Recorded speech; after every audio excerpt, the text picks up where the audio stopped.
৭১ বছরের বেশি বাঁচতে চাইতেন না রণবীর, এখন মৃত্যু ভয় কাজ করছে। ভারতের অন্যতম জনপ্রিয় অভিনেতা রণবীর কাপুর, বলিউডের প্রভাবশালী কাপুর খানদানের বংশধর তিনি। ক্যারিয়ারে সাফল্যের চূড়ায় থাকা এই অভিনেতার বর্তমান বয়স ৪১ বছর। সম্প্রতি এক সাক্ষাৎকারে রণবীর জানান, তার মধ্যে এখন মৃত্যু ভয় কাজ করছে, আর সবটাই নাকি মেয়ে রাহার জন্য। মেয়ের জন্য অনেকদিন বেঁচে থাকতে চান এই তারকা। ২০২২ সালে এপ্রিল মাসে আলিয়া ভাটের সঙ্গে গাঁটছড়া বাঁধেন রণবীর। সেই বছরই নভেম্বর মাসে জন্ম হয় তাদের কন্যা রাহার। মাসখানেক বাদেই ৩ বছরে পা রাখবে তারকা কন্যা।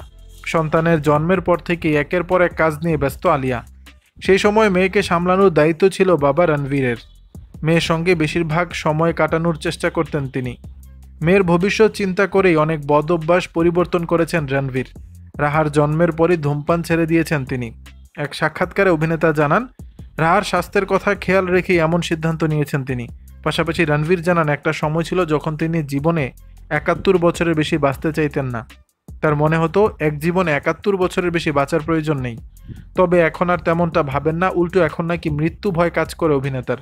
রণবীরের ভাষায়, একটা সময় ছিল যখন ভাবতাম ৭১ বছরের বেশি বাঁচতে চাই না, তবে এখন আর তা ভাবি না, আমাকে বাঁচতে হবে।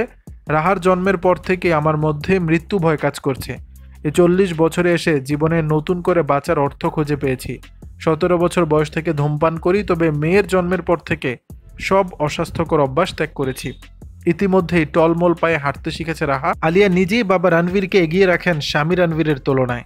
এবার মেয়ে রাহার জন্মদিনের আগে ধূমপান ও মদ্যপান ত্যাগ করেছেন অভিনেতা। দর্শক, বিষয়টি নিয়ে আপনাদের মতামত জানাবেন নিচের কমেন্ট বক্সে।